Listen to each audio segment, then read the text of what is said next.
भारत एक लोकतांत्रिक देश है और इस देश में अभिव्यक्ति की आज़ादी है। लोकतंत्र में नागरिकों को उनके अधिकारों के प्रति आज़ादी दी गई है और जब इस आज़ादी के ऊपर कुठाराघात होता है तो इसे इमरजेंसी कहते हैं। देश में 1975 में एक इमरजेंसी लगाई गई थी। यह इमरजेंसी क्या है?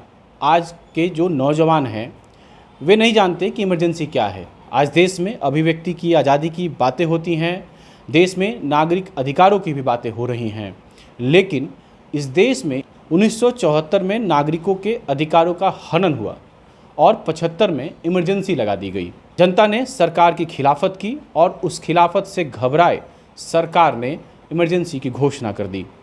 इमरजेंसी का वह दौर कैसा था? इमरजेंसी आखिर होती क्या है? इन सभी विषयों पे बातचीत के लिए हमारे साथ ओम प्रकाश गुप्ता जी हैं। प्रकाश जी, बहुत बहुत स्वागत है छपरा टुडे पे। जैसा कि हम सब जानते हैं कि हमारा देश एक लोकतांत्रिक देश है और हमारा देश संविधान के द्वारा ही चलता है, चलाया जाता है और नागरिकों के बहुत सारे मौलिक अधिकार भी प्राप्त हैं। लेकिन इस लोकतंत्र के दरमियान ही 1974 में पहली बार जब छात्र आंदोलन इस सरकार के विरुद्ध, व्यवस्था के विरुद्ध, भ्रष्टाचार के विरुद्ध जब यहाँ के नागरिकों ने आवाज़ उठाई, विशेष रूप से उसमें सक्रियता सभी छात्रों की थी और उसका बागडोर मुझे कहने में कोई संकोच नहीं है कि अखिल भारतीय विद्यार्थी परिषद का ही रहा है और उसके साथ साथ अन्य भी छोटे छोटे जो छात्र संगठन थे वो भी शरीक हो गए थे, वामपंथी और कांग्रेसी को छोड़कर। तो उस समय जो आंदोलन मूल रूप से तो यह गुजरात से प्रारंभ हुआ था, लेकिन गुजरात से आकर जब बिहार में आया और जब बिहार की लपटें पूरे हिंदुस्तान में बिखर गई, पूरे हिंदुस्तान में इसकी लपटें छात्र आंदोलन की लिपट गई, फैल गई, तो इस सरकार को थोड़ी घबराहट होने लगी और इस छात्र आंदोलन का नेतृत्व प्रदान करने के लिए उस समय के जो शीर्ष नेतागण थे, अपने आंदोलनकारी जो थे, उन लोगों ने जयप्रकाश नारायण जी को नेतृत्व प्रदान करने के लिए आग्रह किया और वे सहर्ष स्वीकार किए।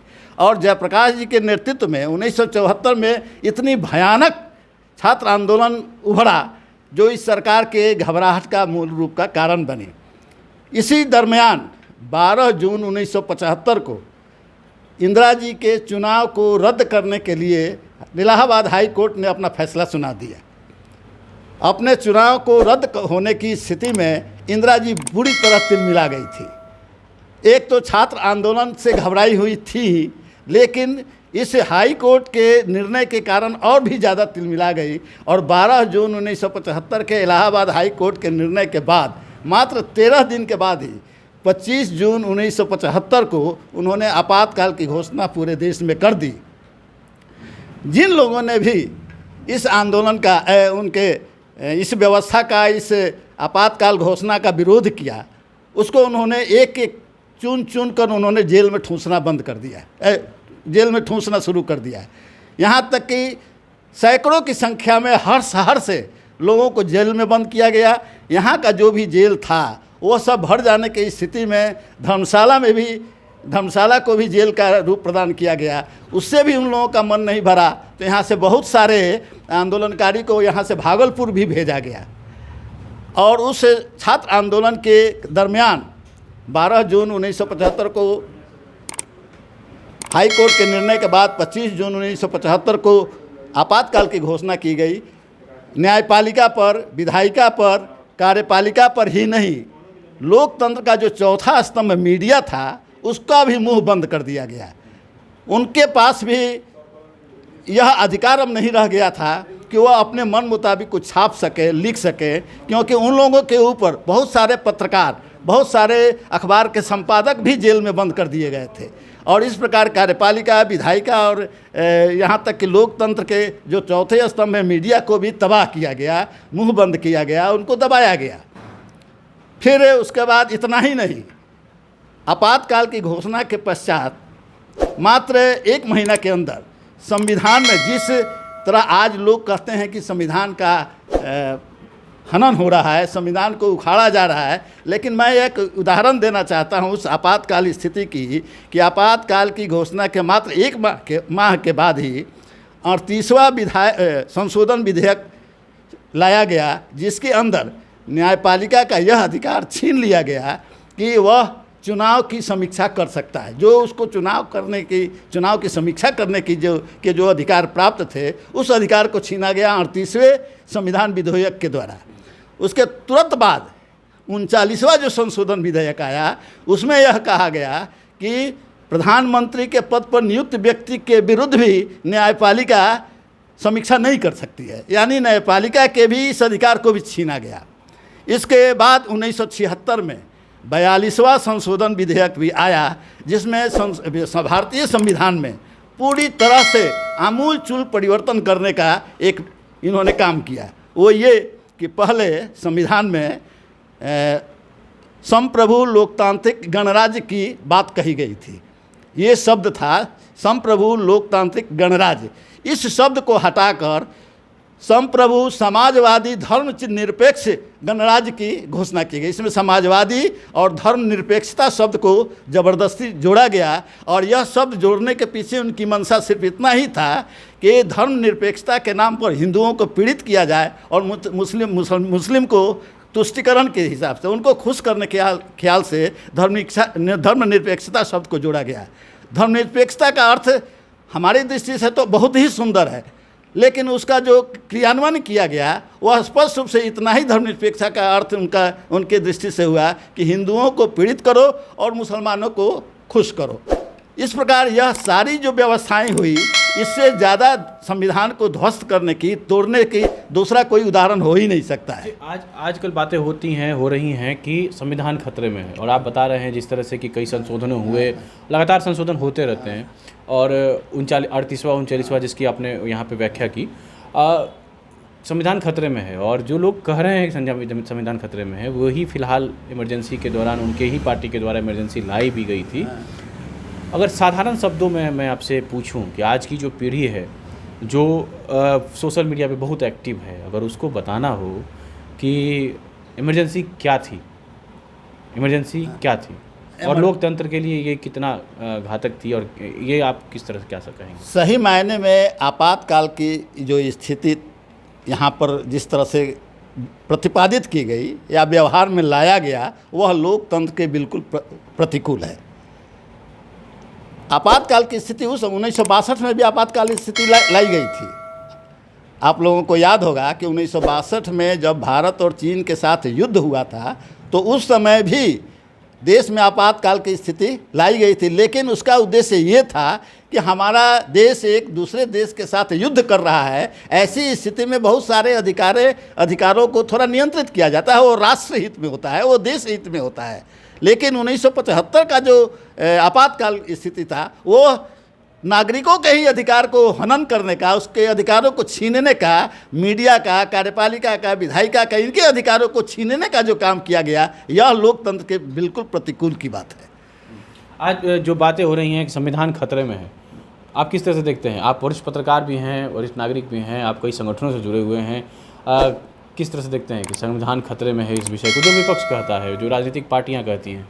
विपक्ष तो सिर्फ इसलिए कहता है कि उनकी दुकानदारी बंद हो रही है, क्योंकि चाहे अभी वर्तमान प्रधानमंत्री श्री नरेंद्र भाई मोदी ने जो भी अपना कार्य किया है, वह देश हित में किया है, और उस देश हित के दृष्टि से किए गए काम को जिन लोगों को बुरा लगता है, जिन लोगों की दुकानदारी बंद हो रही है, जिन लोगों का काम अवरुद्ध हो रहा है, जो भ्रष्टाचार में लिप्त थे, जो बलात्कार में लिप्त थे, लूट में लिप्त थे, देश की संपत्ति को लूटने के लिए, लूट कर अपने घर में रखने के लिए जो बहुत सारी बातें सामने आ चुकी है अखबारों में, पत्रों में और मीडिया चैनलों में, ऐसे लोग ही हल्ला कर रहे हैं। जो देश को लूट कर अपने घर को भरे हैं, वैसे ही लोग हल्ला करते हैं कि आज संविधान खतरे में है। इसमें बहुत सारे लोग उस समय भी थे जो 75 के समय में रहे होंगे, उस समय उनकी आवाज़ नहीं उठी, लेकिन आज उठ रही है, इसलिए कि उनकी दुकानदारी बंद हो रही है।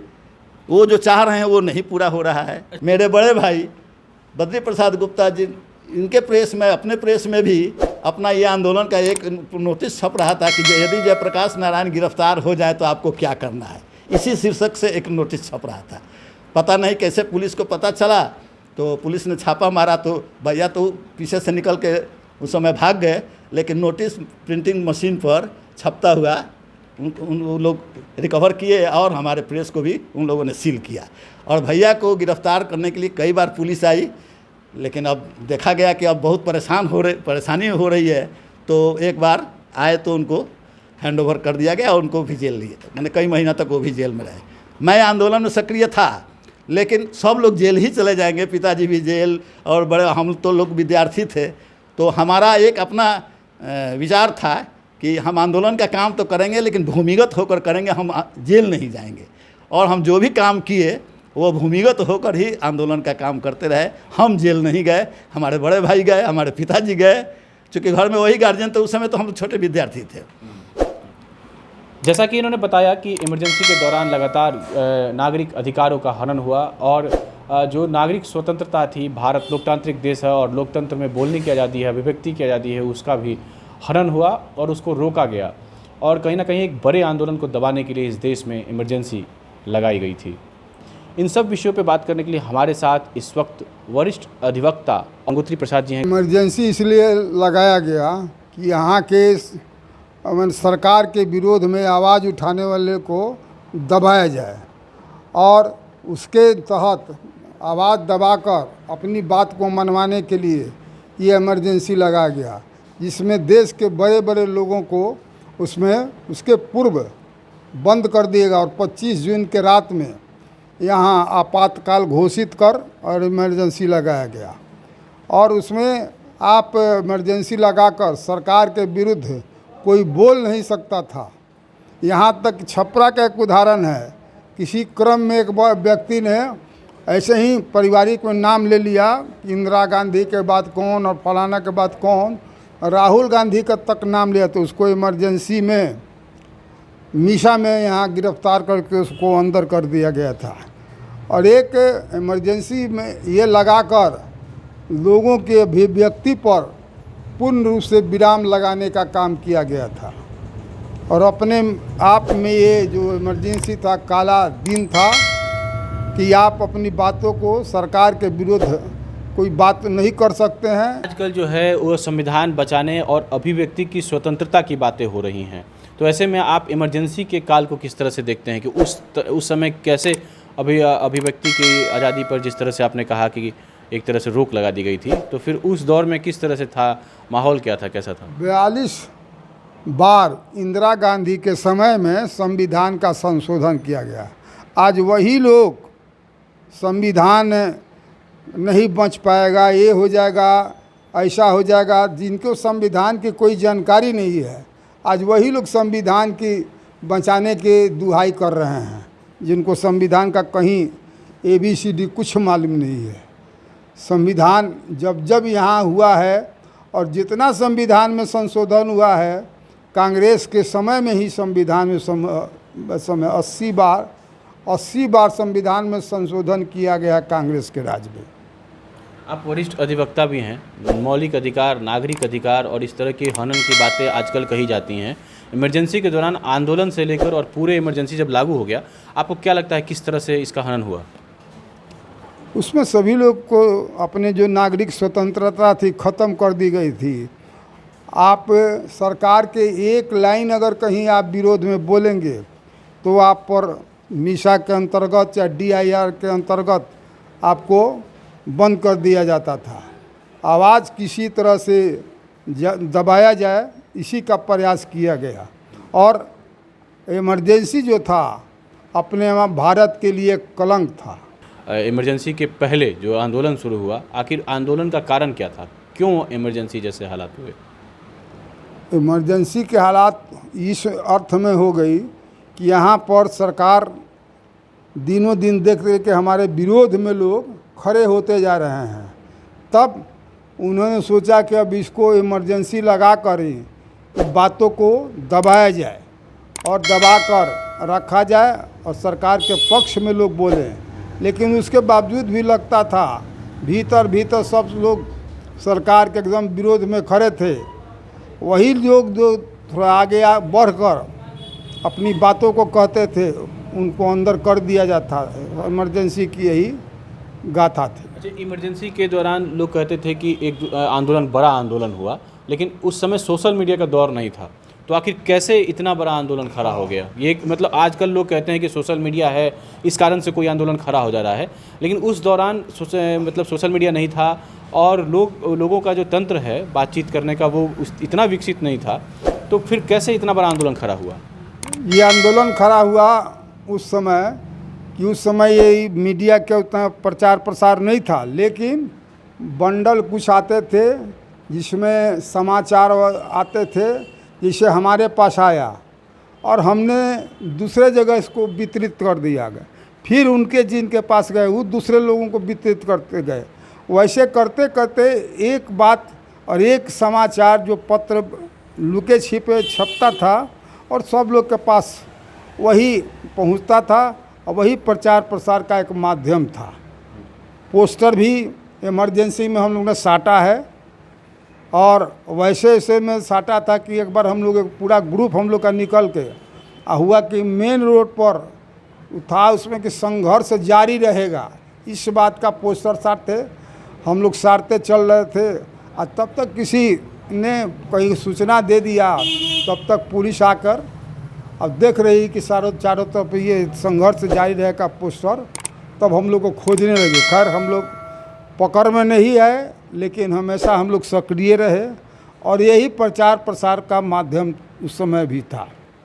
आजकल जो पार्टियां हैं, विपक्ष की पार्टियां, उनके द्वारा बताया जाता है कि देश में इमरजेंसी जैसे हालात हैं और इमरजेंसी के हालात आपने देखे हैं।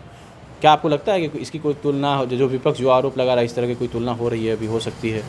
ना, अभी तो कुछ नहीं हो रहा है, लेकिन दुख की बात है कि जो लोग छात्र आंदोलन में लगे और सत्ता भोग के लिए आज उन्हीं लोग के साथ जिन्होंने इमरजेंसी लगाया, लोगों को डंडे खिलवाया, पिटवाया, और उसी में हम लोग को याद है कि पटना में भी जाना, मैंने वही इमरजेंसी काल में जाना था प्रदर्शन के लिए भी, तो हम लोग गंगा किनारे पैदल चलकर और पटना पहुँचे। 2-3 दिन का समय लगा। ये था कि लोग जहाँ तहाँ भोजन जलपान की व्यवस्था कर देते थे, लेकिन हम लोग रात्रि में निकल कर अब गंगा के दियरा क्षेत्र होकर पटना पहुँचे थे, जिसमें नानाजी देशमुख भी आए थे। 4 जून जिसमें नानाजी देशमुख भी आए थे और उन्होंने जयप्रकाश नारायण को बचाया, जिस पर लाठीचार्ज होता, अगर नहीं बचाते तो उसी दिन जयप्रकाश नारायण की मृत्यु हो जाती। लालू प्रसाद वहाँ कहीं नहीं थे, लेकिन बाद में उन्होंने अखबार में छपवा करके हमने जयप्रकाश नारायण को बचाया, ऐसी कोई बात नहीं थी।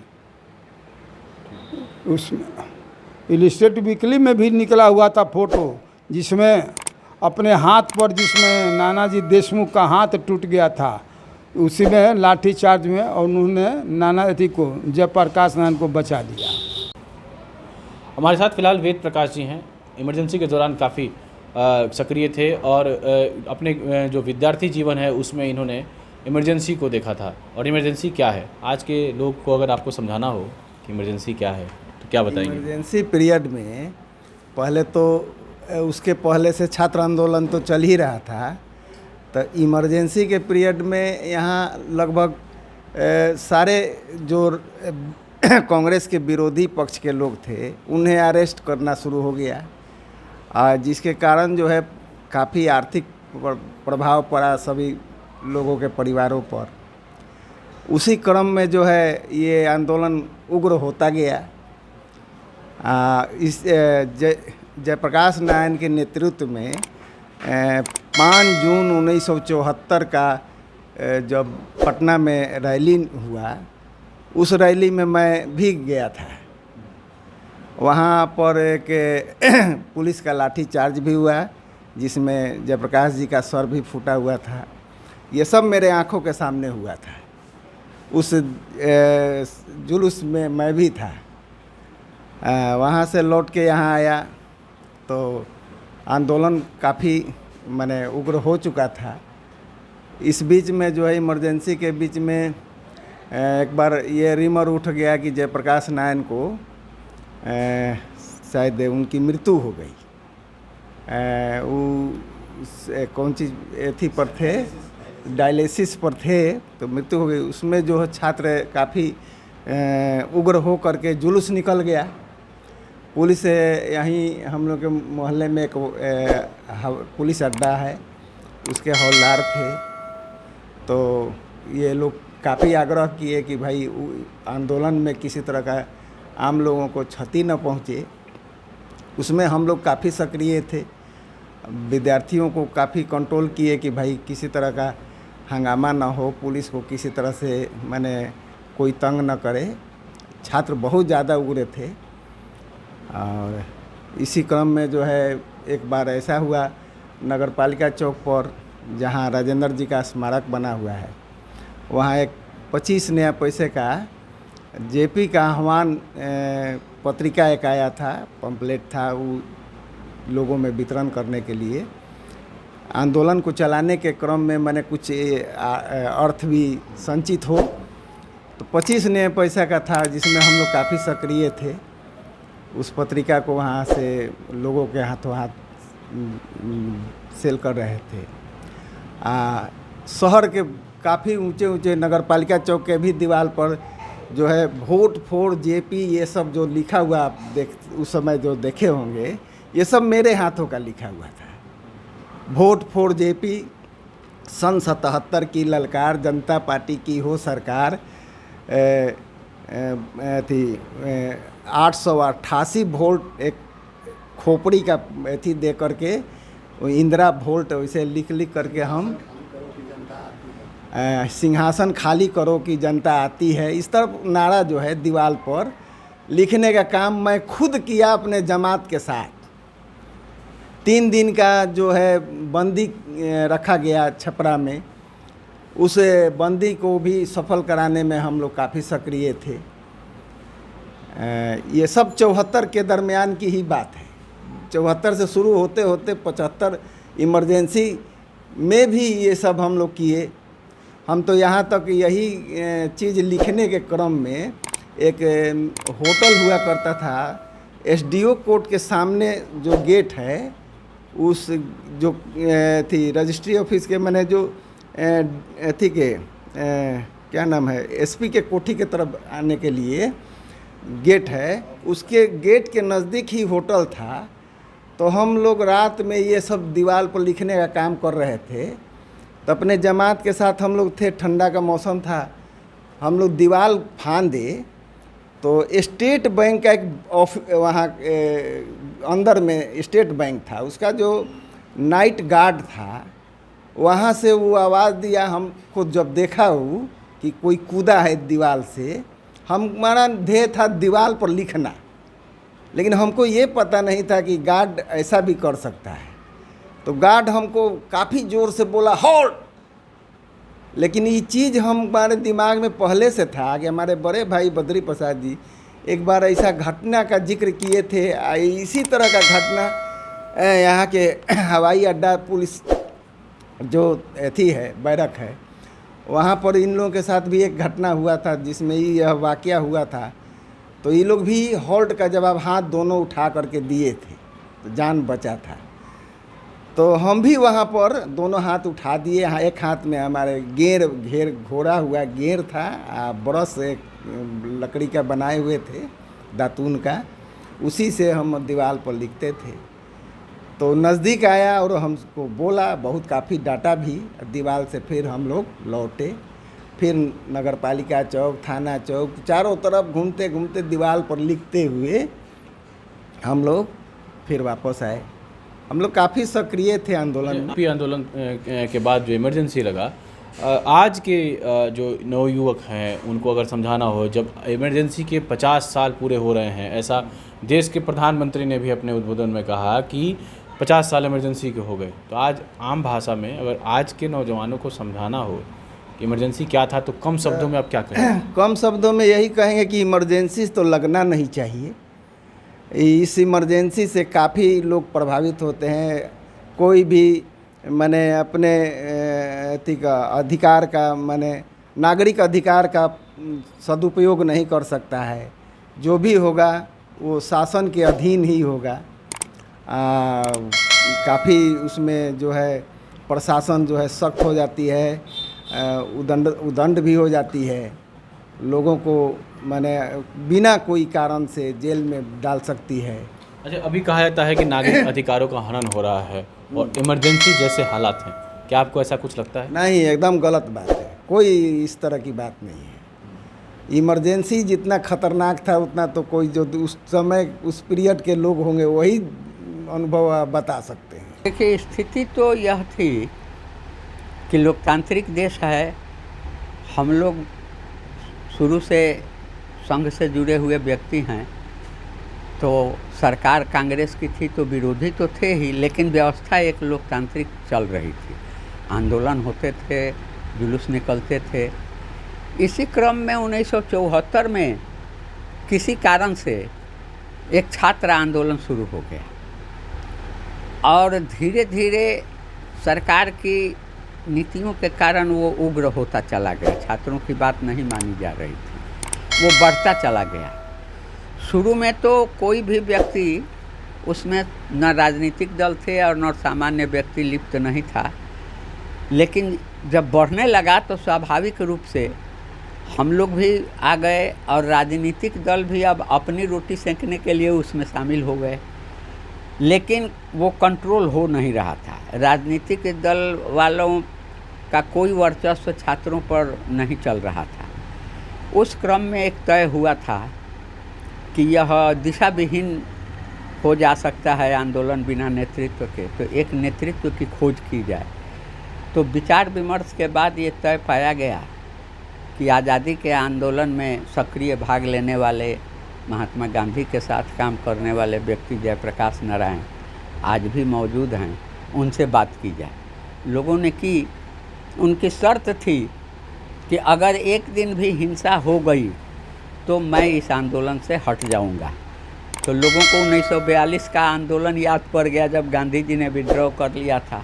तय हुआ कि नहीं होगा और तब कमान जयप्रकाश जी के हाथ में चली गई और उनके नेतृत्व में एक लाभ तो हुआ कि आंदोलन अहिंसक हो गया, लेकिन बढ़ता चला गया और करीब करीब समूचे देश में छात्रों का आंदोलन बढ़ता चला गया। तब हम लोग एक तरह से निश्चिंत थे कि ऐसा तो होता ही रहता है, सरकार जेल में डालेगी, कुछ करेगी।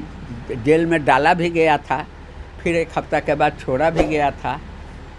लेकिन एक दिन अचानक सुबह में जब हम लोग उठे, 26 जून की सुबह रेडियो का समाचार आया कि देश में आपातकाल लागू कर दिया गया है और जितने नाम गिनाए गए उस वक्त के सभी बड़े नेताओं में से थे। श्री मोरारजी देसाई जो बाद में प्रधानमंत्री बने, श्री अटल बिहारी वाजपेयी बाद में प्रधानमंत्री बने, और लाल कृष्ण आडवाणी, वो मधु लिमये, मधु दंडौते, चौधरी चरण सिंह, ये सब लोग रातों रात, माने ऐसा मालूम पड़ा कि एकदम पहले से प्लान बना कर तय किया गया था। रातों रात सबको उठवा लिया गया था। 18 महीने के करीब उनकी 18 महीने जेल में रहने के बाद वो लोग छूटे थे। और सभी शहरों में, देहातों में भी सभी विरोधी दलों के जो छोटे नेता कहे जा सकते हैं, जिला स्तर फलान ढकान, वैसे नेता भी गिरफ्तार कर लिए गए और वहाँ से आपातकाल लागू हो गया। अब उस आपातकाल में जो सरकार ने नियम बना दिए थे, तो जैसा होता है ना कि डाकू छीनता है धनिक से और गरीबों में बांट देता है, तो एक वर्ग उसके लिए भी खड़ा हो जाता है कि ये बहुत अच्छा है। तो यह स्थिति बनी। उस आपातकाल में एक लाभ दिखाई पड़ने लगा लोगों को। ट्रेनें सही चल रही थी, जितने कार्यालय थे, स्कूल थे, कॉलेज थे, ये सब समय पर चलने लगे। लोग काम नहीं करने लगे, माने समय पर स्कूल जाने लगे, स्कूल से आने लगे, ऑफिस में जाने लगे, ऑफिस से 5 बजे आने लगे। तो कुछ लोगों को लगा कि बहुत अच्छा है, जैसे अंग्रेज़ों के बेर भी था कि ऐसा करता था, वो अंग्रेज़ी सरकार जैसा कहाँ ये अपनी सरकार करती है, तो वैसा उस वक्त भी हुआ। लेकिन हर आदमी आतंक में जीता था। मेरा करीबी दोस्त भी जो है उससे भी भय लगता था कि पता नहीं इस वक्त ये हमारे साथ है कि किसी लालच में कहीं बदल नहीं गया हो। तो किसी के मुंह से यह बात नहीं निकलती थी कि हम ऐसा माने सोचते हैं ऐसा करना चाहिए, लेकिन काम नहीं रुका। रात को पर्चा बांटते थे हम लोग, पर्चा देने वाले लोग दे जाते थे, बांटने वाले बांटते भी थे, ये सब चलता था। और उसी का परिणाम हुआ, इतनी शांति हो गई। कहीं कोई विरोध में सरकार क्या करती है तो जो लोग उसके खिलाफ काम कर रहे थे वो भी कहते थे कि सरकार तो अब बहुत अच्छा कर रही है, सभी कॉलेज स्कूल ऑफिस समय से चल रहे हैं सर, ट्रेनें समय से चल रही हैं, सब काम अच्छा हो रहा है। इसी भ्रम में श्रीमती इंदिरा गांधी जी ने 77 में इसी रिपोर्ट के आधार पर आपातकाल हटाकर चुनाव की घोषणा कर दी थी। भीतर भीतर धधक रहा था और उस चुनाव में वो हार गई, खुद हार गई। और माने ये उत्तर भारत तो नील हो गया था, बिहार उत्तर, सिर्फ एक मध्य प्रदेश में एक सीट आया था। तो लेकिन उस आतंक का वर्णन अगर हम करें तो माने घंटों लग सकते हैं। एक एक घटना जो बीती है वो बड़ी कठिन थी, लेकिन फिर भी हम लोग मीटिंग करते ही थे। हाँ, हर व्यक्ति को इस बात का स्मरण रखना चाहिए कि ऐसी स्थिति कभी नहीं आवे। आज जो सरकार के खिलाफ हमारे कांग्रेसी भाई लोग कह रहे हैं कि संविधान खतरे में है, संविधान खतरे में है, संविधान तो वास्तव में उस दिन खतरे में पड़ गया था कि उम्मीद नहीं थी, लेकिन कार्यकर्ताओं का हौसला और नेताओं की दृढ़ता कि वो सब बड़े नेता, किसी ने बाहर आने की चेष्टा नहीं की, 18 महीने जेल में रहे। और इसका प्रभाव पड़ा कि इंदिरा गांधी को भी इमरजेंसी हटानी पड़ी, क्योंकि यहाँ पर तानाशाही चल नहीं सकती किसी हालत में, कोई भी चाहे तो नहीं कर सकता, क्योंकि यह एक कोई अफ़गानिस्तान जैसा छोटा देश नहीं है। यहाँ तो 18 बड़े बड़े राज्य हैं और सबका अलग अलग विचारधारा है, अलग भाषा है, अलग संस्कृति है, एक तरह से संस्कृति नहीं सभ्यता है। तो उसमें कभी भी यह सक्सेसफुल नहीं हो सकता। और वो स्थिति न आवे उसको सोचकर रोंगटे खड़े हो जाते हैं कि वैसा अगर फिर हुआ तो अब उस वक्त तो जवान थे हम लोग, तो कोई डर नहीं लगा, लेकिन अब तो भय लगता है कि मेरे लड़के के साथ कहीं कुछ ना हो जाए। माने ऐसे ही उठा लिया जाता था। वो चला था संजय गांधी का जो प्रोग्राम चला था नसबंदी का कि आबादी कम करनी है, तो आपको आश्चर्य होगा कि 70 बरस के बूढ़े के भी नसबंदी कराई गई और 18 बरस से कम की भी नसबंदी करा दी गई, जिसका विवाह भी नहीं हुआ था, क्योंकि कोटा पुराना था। जो कोटा दिया गया है थाना उस कोटा को पूरा करता था। तो ऐसी कल्पना भी नहीं माने दिमाग में आती है कि ऐसा फिर अगर होगा तो हम क्या कर सकते हैं। उसका वर्णन करना बड़ा कठिन है। भाव बोल तो रहे हैं हम, लेकिन शब्दों में इमरजेंसी को बांधना, उसके लिए तो पूरा किताब लिखी जा सकती है, लोगों ने लिखा भी है। तो यही तो स्थिति थी इमरजेंसी की।